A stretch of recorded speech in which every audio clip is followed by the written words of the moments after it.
আসসালামু আলাইকুম প্রিয় দর্শক, আমন্ত্রণ জানাচ্ছি প্রেস বাংলা টিভিতে। শুরুতে সংবাদ শিরোনাম, এরপরে বিস্তারিত।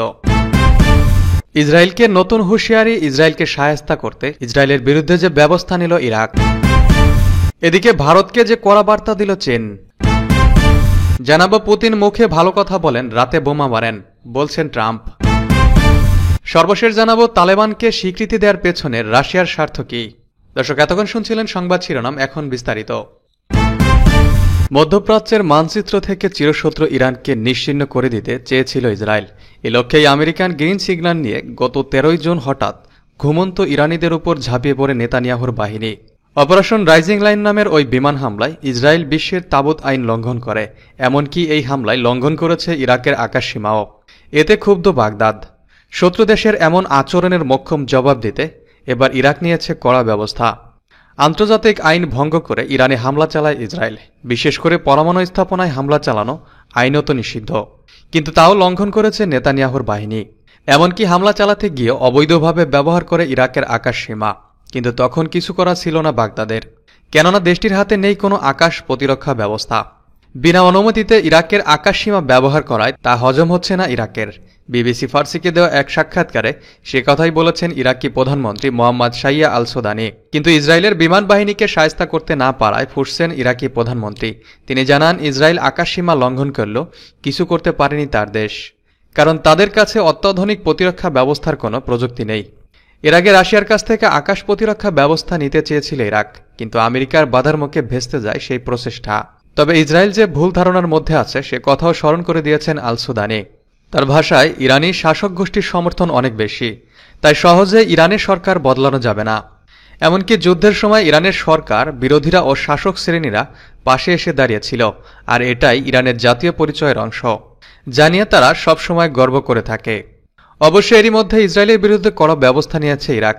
দেশটির পার্লামেন্টারি সিকিউরিটি অ্যান্ড ডিফেন্স কমিটির প্রধান করিম আওয়েলি আল মোহাম্মেদিও জানান, ইসরায়েলের বিমান বাহিনী ইরাকের আকাশসীমা লঙ্ঘন করায় কূটনীতি ও আইনি পদক্ষেপ নিয়েছে বাগদাদ। এর অংশ হিসেবে জাতিসংঘের নিরাপত্তা পরিষদে ইরাক আনুষ্ঠানিকভাবে অভিযোগ জানিয়েছে। ভারতকে যে কড়া হুঁশিয়ারি দিল চীন। দালাই লামার উত্তরসূরি নির্বাচন নিয়ে ভারত থেকে আসা মন্তব্যের জবাবে চীন কঠোর প্রতিক্রিয়া জানিয়েছে। তিব্বতের নির্বাসিত ধর্মগুরু সম্প্রতি ভারতের ধর্মমন্ত্রী কিরেন রিজিজুর সঙ্গে এক অনুষ্ঠানে বলেন, পরবর্তী দালাই লামা কে হবেন তা নির্ধারণ করবেন শুধু তিব্বতী বৌদ্ধরাই, চীনের এতে কোনো ভূমিকা নেই। এ বক্তব্যের জবাবে চীনা দূতাবাস সামাজিক যোগাযোগ মাধ্যমে জানায়, তিব্বত বিষয়ের সিদ্ধান্ত চীনের একান্ত অভ্যন্তরীণ বিষয়, এতে অন্য কোনো দেশের কিছু বলার অধিকার নেই। চীনা দূতাবাসের মুখপাত্র ইউজিং বলেন, ভারতের কিছু গবেষণা প্রতিষ্ঠান এবং কৌশলগত মহল থেকে দালাই লামার পুনর্জন্ম নিয়ে যে মন্তব্য করে আসছে তা সম্পূর্ণ অনভিপ্রেত। তিনি ভারতের পররাষ্ট্র নীতি নির্ধারকদের আরও সংবেদনশীল হওয়ার আহ্বান জানান এবং সতর্ক করেন যে চীন এ বিষয়ে কোনো বিদেশি হস্তক্ষেপ সহ্য করবে না। বর্তমানে প্রায় 70,000 তিব্বতী শরণার্থী ভারতের ধর্মশালায় বসবাস করছেন, যেখানে তিব্বতে নির্বাসিত সরকার পরিচালিত হয়। অনেক বিশ্লেষকের মতে দালাই লামার উপস্থিতি ভারতকে চীনের বিরুদ্ধে একটি কৌশলগত সুবিধা দেয়। তবে ভারতের পররাষ্ট্র মন্ত্রণালয় জানিয়েছে, তারা ধর্ম বা বিশ্বাস সংশ্লিষ্ট বিষয়ে কোনো অবস্থান নেয় না। এই টানাপোড়েনের মধ্যেই আসছে 15 জুলাই ভারতের পররাষ্ট্রমন্ত্রী এস জয়শঙ্কর যাচ্ছেন চীন সফরে। তিনি টিয়ানজিন শহরে অনুষ্ঠিতব্য সাংহাই কোঅপারেশন অর্গানাইজেশনের আঞ্চলিক নিরাপত্তা সম্মেলনে অংশ নেবেন। সম্মেলনের ফাঁকে চীনা পররাষ্ট্রমন্ত্রীর সঙ্গে দ্বিপাক্ষিক বৈঠকেরও কথা রয়েছে। 2020 সালে গালওয়ান সীমান্তের সংঘর্ষের পর এটাই হতে যাচ্ছে দুই দেশের মধ্যে সর্বোচ্চ পর্যায়ের কূটনৈতিক সফর। রাশিয়ার বিরুদ্ধে ইউক্রেনকে শক্তিশালী করতে প্যাট্রিয়ট আকাশ প্রতিরক্ষা ব্যবস্থা সরবরাহের ঘোষণা দিয়েছেন যুক্তরাষ্ট্রের প্রেসিডেন্ট ডোনাল্ড ট্রাম্প। একই সঙ্গে রুশ প্রেসিডেন্ট ভ্লাদিমির পুতিনের প্রতি অসন্তোষ জানিয়ে নতুন করে নিষেধাজ্ঞা আরোপের ইঙ্গিত দিয়েছেন তিনি।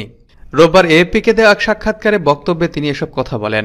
এ ঘোষণার মধ্য দিয়ে ইউক্রেনের বহুল প্রতীক্ষিত অস্ত্র সহায়তার দ্বার খুলে দিল ওয়াশিংটন।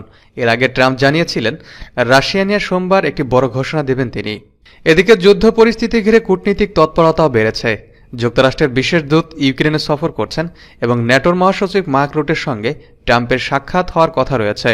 3 বছরের বেশি সময় ধরে চলমান রাশিয়ার আগ্রাসনে এবারের গ্রীষ্মে হামলার মাত্রা বেড়েছে। যদিও নির্বাচনের আগে ট্রাম্প বলেছিলেন, দায়িত্ব গ্রহণের 24 ঘণ্টার মধ্যে যুদ্ধ বন্ধ করবেন তিনি। তবে ঠিক কত পরিমাণ অস্ত্র ইউক্রেনকে দেয়া হবে সে বিষয়ে বিস্তারিত কিছু জানাননি তিনি।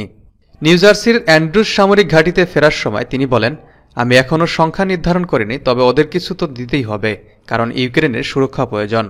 এর আগে হোয়াইট হাউস ঘোষণা দিয়েছিল কিছু অস্ত্র সরবরাহ আপাতত স্থগিত থাকবে, তবে এখন একটি নতুন চুক্তির আওতায় ন্যাটোর সহায়তায় যুক্তরাষ্ট্র আবারও অস্ত্র সরবরাহ যাচ্ছে। ট্রাম্প আরও বলেন, আমরা আধুনিক সামরিক সরঞ্জাম পাঠাব এবং ইউক্রেন আমাদের শতভাগ অর্থ দেবে। এটি আমাদের জন্য ব্যবসার একটি দিকও। এর আগে ইউক্রেনের প্রেসিডেন্ট ভ্লাদিমির জেলেনস্কি জানিয়েছিলেন, নতুন প্যাট্রিয়ট প্রতিরক্ষা ব্যবস্থা ও ক্ষেপণাস্ত্র পাওয়ার বিষয়ে তারা একটি বহুপক্ষীয় চুক্তির কাছাকাছি পৌঁছেছেন। রুশ প্রেসিডেন্ট পুতিনের আচরণ নিয়ে তীব্র ক্ষোভ প্রকাশ করেছেন ট্রাম্প। তিনি বলেন, পুতিন অনেককে চমকে দিয়েছে, মুখে ভালো কথা বলে কিন্তু রাতে আবার বোমা ফেলে। যদিও প্রেসিডেন্ট পদে ফিরে আসার পর শুরুতে ট্রাম্প রাশিয়ার উপর নিষেধাজ্ঞা আরোপে দ্বিধান্বিত ছিলেন। এবার কংগ্রেসে তোলা এক প্রস্তাবে তার হাতে দেওয়া হচ্ছে স্নেজ হ্যামার ক্ষমতা। রোববার মার্কিন কংগ্রেসে রিপাবলিকান ও ডেমোক্রেট দুই দলের সিনেটররা একটি বিল উপস্থাপন করেন। এতে ট্রাম্পকে রাশিয়া ও তাদের মিত্র দেশগুলোর উপর কঠোর শাস্তিমূলক ব্যবস্থা নেওয়ার ক্ষমতা দেওয়া হবে। রিপাবলিকান সিনেটর লিন্ডসে গ্রাহাম বলেন, এই বিল প্রেসিডেন্ট ট্রাম্পকে রুশ অর্থনীতি ও তাদের সহযোগী দেশগুলোর ওপর 500% পর্যন্ত শুল্ক আরোপের সুযোগ দেবে। সম্ভাব্য লক্ষ্যভুক্ত দেশগুলোর মধ্যে চীন, ভারত ও ব্রাজিলের নামও উল্লেখ করা হয়। তালেবানকে স্বীকৃতি দেওয়ার পেছনে রাশিয়ার স্বার্থ কি? কয়েক বছরের রাজনৈতিক, কূটনৈতিক ও আইনি প্রস্তুতির পর অবশেষে তালেবান সরকারকে আনুষ্ঠানিক স্বীকৃতি দিয়েছে রাশিয়া। বিশেষজ্ঞদের মতে এটি তাৎক্ষণিক ও দীর্ঘমেয়াদী পরিণতির একটি গুরুত্বপূর্ণ অগ্রগতি। তবে রাশিয়া তালেবানকে সন্ত্রাসী তালিকা থেকে বাদ দেওয়ার পরই প্রকৃত স্বীকৃতির প্রক্রিয়া কার্যত শুরু হয়ে গিয়েছিল। ফলে বর্তমান পদক্ষেপটি মূলত বিদ্যমান সম্পর্ককে আনুষ্ঠানিক রূপ দেয়া মাত্র। রুশ পর্যবেক্ষকরা মনে করেন, আন্তর্জাতিক সম্প্রদায়ের একটি অংশ যখন তালেবানকে স্বীকৃতির দিকে ঝুঁকছে, তখন মস্কোর এই সিদ্ধান্ত অন্যান্য দেশের নীতিকে প্রভাবিত করতে পারে। স্বীকৃতির পেছনের কারণসমূহ। তালেবান সরকারকে আনুষ্ঠানিকভাবে স্বীকৃতি দেওয়ার পেছনে মস্কোর একাধিক কৌশলগত স্বার্থ রয়েছে। তালেবানের সাথে রাশিয়ার স্বার্থগত কোনো দ্বন্দ্ব নেই। মধ্য এশিয়ার নিরাপত্তা ও স্থিতিশীলতায় আফগানিস্তানের ভূমিকা অত্যন্ত গুরুত্বপূর্ণ। সন্ত্রাসবাদ দমন ও নিরাপত্তা সহযোগিতায় আফগানিস্তানকে আঞ্চলিক অংশীদার হিসেবে বিবেচনা করা। বাণিজ্যিক ও অর্থনৈতিক লজিস্টিক দৃষ্টিকোণ থেকে আফগানিস্তানের কৌশলগত অবস্থান গুরুত্বপূর্ণ। উল্লেখ্য, 1919 সালে ব্রিটিশ উপনিবেশ থেকে মুক্ত হওয়ার পর আফগানিস্তানকে স্বীকৃতি দেওয়া প্রথম দেশও ছিল রাশিয়া। এদিকে নিরাপত্তার প্রসঙ্গ।